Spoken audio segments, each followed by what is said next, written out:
Hey soldiers, are we headed toward a recession? That has been the question on everyone's mind over the last 2 years, but now we have data that indicates the American consumer can't take anymore.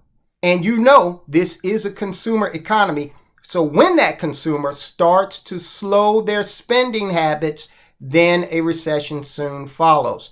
Now, this recession is engineered, and that's one of the first things that we're going to go over here. And then we're going to take a look at those delinquencies that indicate the consumer has just had enough, they're tapped out. Car repossessions, they're rising. We also have an astronomical amount of consumer credit card debt. We'll take a look at that and what it means. Then we're going to really drill down on the rise in foreclosures. Now, you understand that the foreclosure metric was one of the metrics that led us into the 2008 Great Recession. The reason for these foreclosures today are different than they were back then, but they're foreclosures nonetheless. I want you to stay tuned until the end of this video, because if you know someone who could be facing that situation, you definitely want to understand how to help them mitigate that. And you may even want to share this video with them. So let's go ahead and get started with the fact that, yes, this is an engineered recession. We've got Jerome Powell came out the other day and raised the discount rate, the Fed funds rate by 0.5%. We're now at 5.5%. So the price of money just got more expensive. This is in an effort to slow down the economy. And if you look at this chart, we go back to the 1980s when Paul Volcker was the Fed chair. Right, held the same seat that Jerome Powell holds now. We were faced with runaway inflation, and look at what Volcker did. He threw those interest rates up into the close to 20%. Now, if you look at that shaded gray line, he also precipitated a recession. And so, again, this is the objective, is to slow spending. And a recession is probably going to result. This is just based on the history of things. Now, another thing that a recession will do that will benefit the Fed, maybe not the American consumer, is it allow them to get that interest rate up there so that they'll have some room to lower it in the future, because you know they love to play that monetary sleight of hand in lowering the rates in order to spur the economy. So if you had any doubt that the goal is to impoverish you, then what we need to do is we need to hear from the president of the Federal Reserve Bank, Esther George. She's the president of the one of the Fed banks out in Kansas City, okay? And in late 2022, she had this to say. We see today that there's a bit of a savings buffer still sitting for households that may allow them to continue to spend in a way that keeps demand strong. That suggests we may have to keep at this for a while. At this being raising interest rates. All right, so in other words, the Fed sees that regular Americans just have too much money, and you need to, your savings that you built up over the pandemic, they need to be eliminated. That is what the Fed is saying, okay? Because they want to take that ability to purchase away from you in order to slow down the economy. Again, this is a consumer economy. Now, let's take a look at the vehicle foreclosures. Okay, so we've got the design. Now let's look at the effects. The vehicle foreclosures in America have started to tick up. We're looking at subprime vehicle foreclosures first and foremost. And why is subprime important? Because those folk who have lower credit scores and are close to the margins of the economy, they're going to see the effects first. Okay, so imagine them, they're living out on the outer islands and the tidal waves coming in, they're going to get hit with it before folk on the coast would. Right? The delinquencies in the subprime auto sector are up 5.3%, and it was 2.6% 2 years ago. So you see that is a pretty precipitous rise in that metric. So we're seeing more tow trucks show up in neighborhoods and say, hey, we're going to need that car back. Why? Simply because people cannot make the payment anymore. Now, look, let's talk about consumer credit card debt. Another indicator that this economy is starting to slow down because the consumer is under tremendous pressure. The average credit card interest rate in America is now 24%.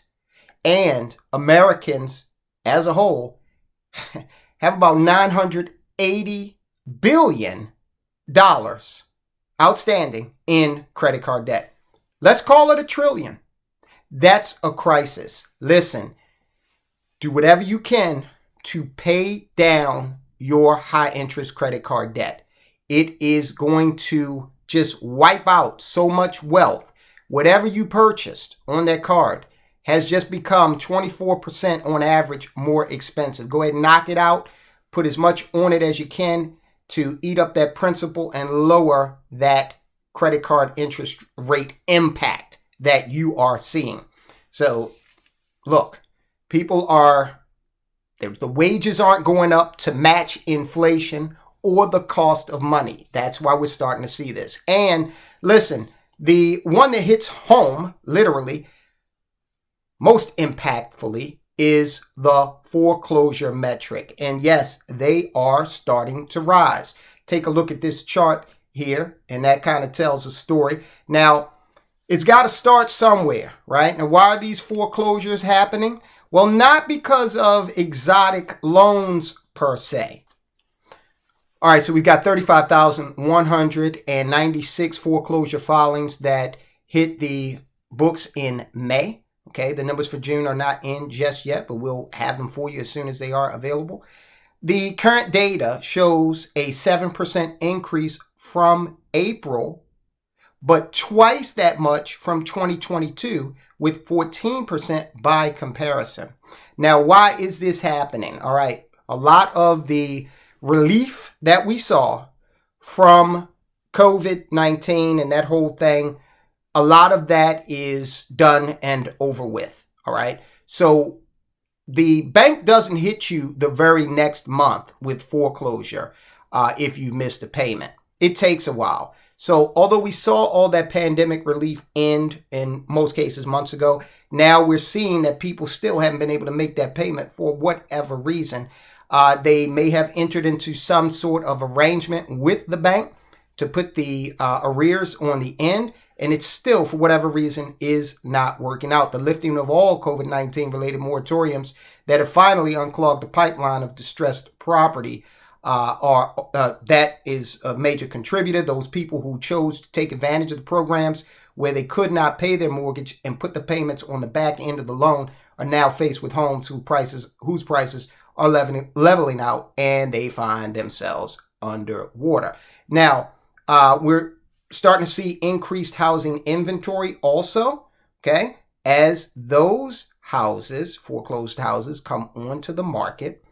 And when that happens, it increases the supply, okay, of houses already out there. And just general housing inflation put a lot of buyers at the top range of their affordability, and they've been hit with all of these other factors that we just spoke of, so thus making it more difficult to hold on to that property quite potentially. Now, as I promised you, we are going to discuss what you can do if you are facing foreclosure, because remember, all of this has long-lasting ramifications on your credit. If you have a repossession of a vehicle, that'll impact it. Of course, it's high interest credit card debt. We talked about that. You don't want to default on it, but at the same time, it puts you under a tremendous amount of financial pressure trying to pay it down, which you have to do. Otherwise, you may have to file bankruptcy, and that will impact your credit for years and your opportunities as well. And the same can be said for a foreclosure. Now, your state is going to have a bevy of options for you to look into. Each state has a foreclosure prevention department. Okay, they want you to stay in the game. It does bode well and behoove the state if you're able to maintain your property. All right, so you need to get in contact with your state, and all you've got to do is hit in Google foreclosure prevention, okay, for your state, and it will certainly bring it up. Now, if you already have received a foreclosure notice, understand that there is a program. Most banks offer what's called cash for keys, meaning, look, if you go ahead, you know you're in foreclosure, if you go ahead and wrap this thing up with us and you work with us, what we're going to do is we're going to give you some money to help you relocate and start over again. And you definitely are going to want to do that in the event you are being foreclosed on, because rental situations are more expensive than ever. So you're going to need some assistance, especially if you're trying to repair a adverse credit situation. All right. So those two things, I would encourage you, if you know someone who is in foreclosure, try those things and see if that will help them. Now, more on real estate. If you are searching for a home right now, you're a buyer in the market, take a look at this 1% mortgage by Rocket Mortgage. Is this thing something that is going to work out well, or it doesn't have the potential to put you in a pretty challenging financial situation later on down the road? Take a look at this video, find out more, guys. I'll talk to you soon.